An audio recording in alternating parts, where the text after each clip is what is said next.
Hey everybody, how's it going? Today we're going to be going over and showing you how to install the Blue Ox base plate kit here on our 2022 Ford F-150.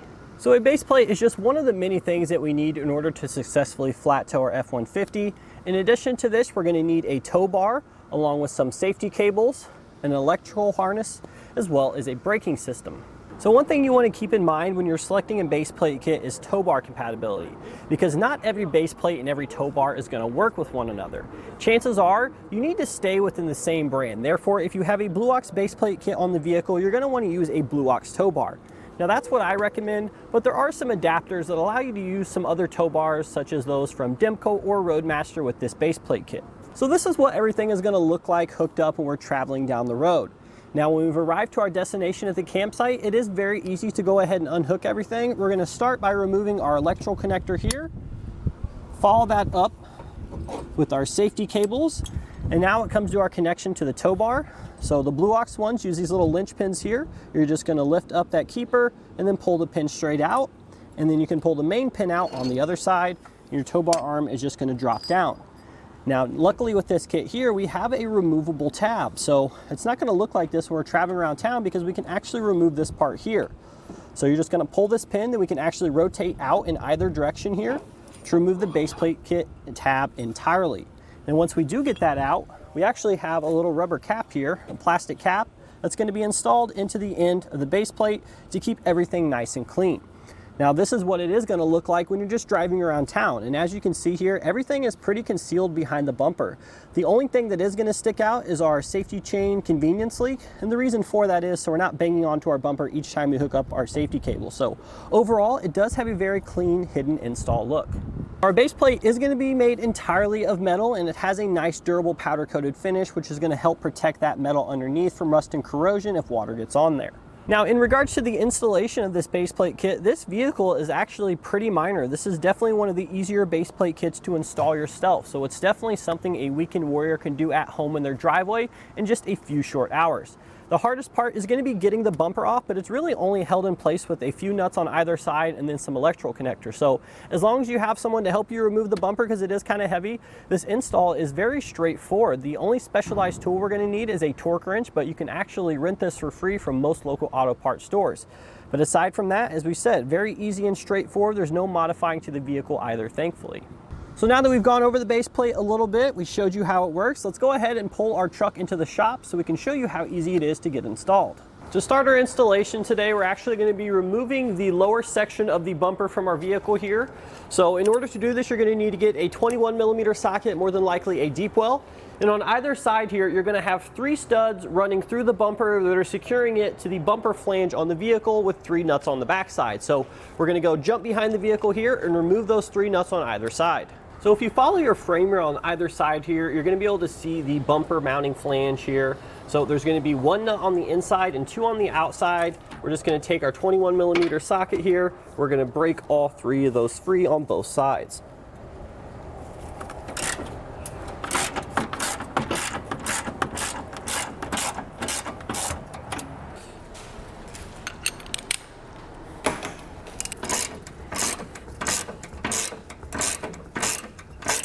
So we've got all of our nuts broke free here. Now I'm just going to come back with our impact and remove our fasteners the rest of the way. I am going to leave 1 nut in place on one side just to hold the bumper on here while we're removing some other connections, which we'll show you here in a second.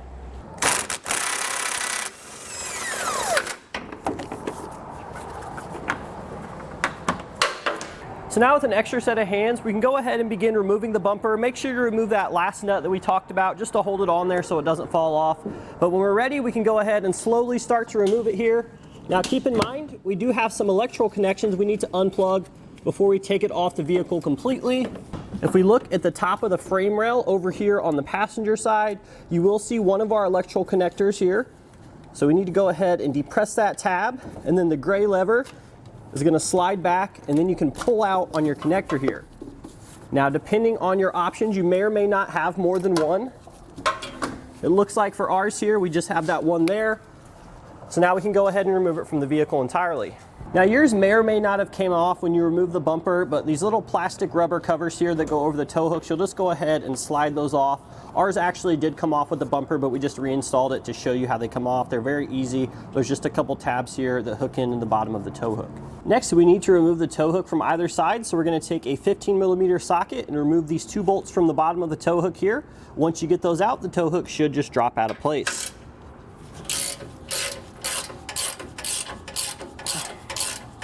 So once we have both of our hardware loosened here, we're gonna come back with our impact and remove them the rest of the way.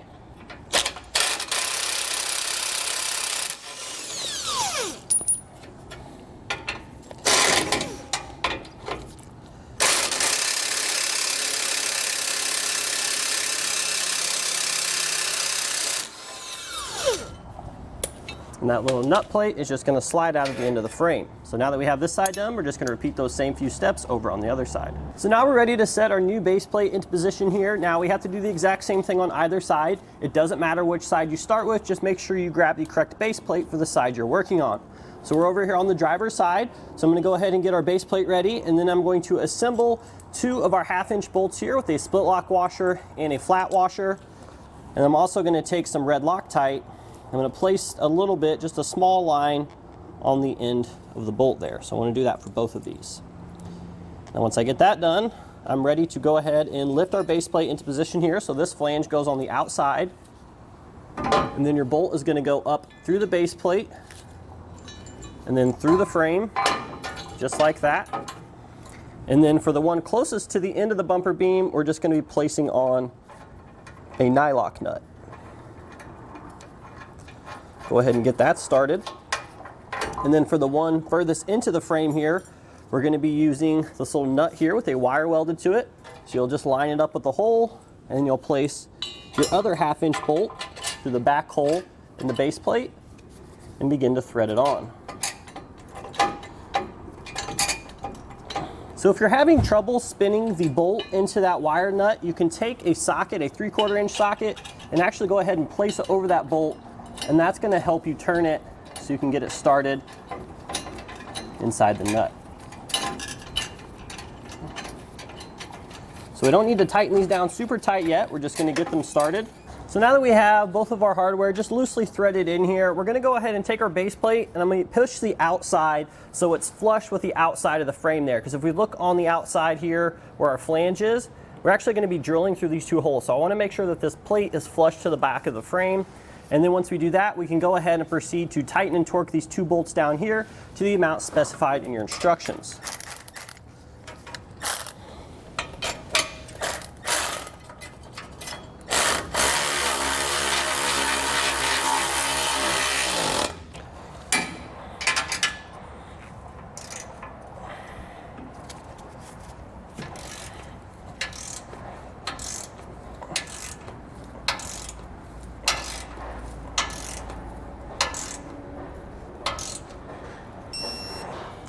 Now we need to go ahead and break off this piece of the handle nut there. Now you can usually do this by working it back and forth like such, or if you don't have any luck with that, you can actually just take some cutters and cut the end of it off. But as you can see here, by working it back and forth enough, you can get a nice clean break up there by the nut.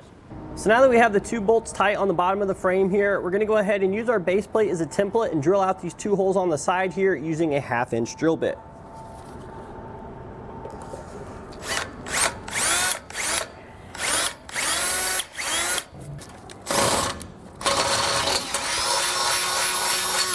So now that we have our 2 holes drilled through the side here, we're going to come back with those same 1/2-inch bolts we showed you earlier. This time we're going to get a split lock washer as well, but no flat washer. And we will come back with some red Loctite here on the end of your bolt. Just a small line is all you need.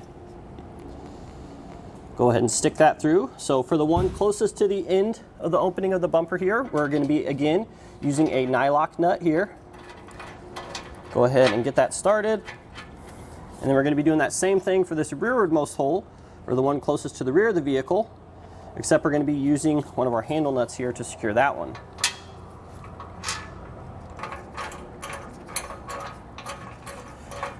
Once I get this threaded on, we're going to go ahead and tighten and torque these 2 bolts here to the same specifications that we did for these bottom ones.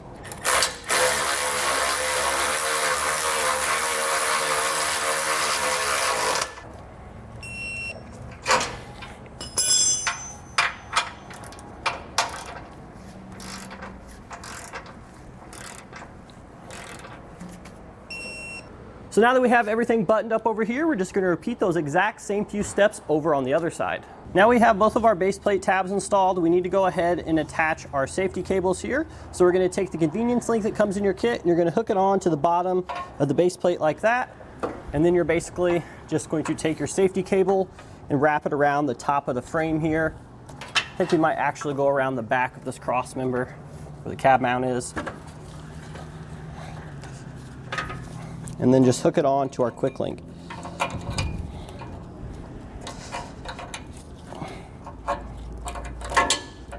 And we'll just go ahead and tighten that nut there to secure it. Now it's going to be the exact same thing on the other side, so go ahead and knock that out now as well. And all that's left to do now is to reinstall our bumper back on the vehicle and plug in our remaining electrical connections.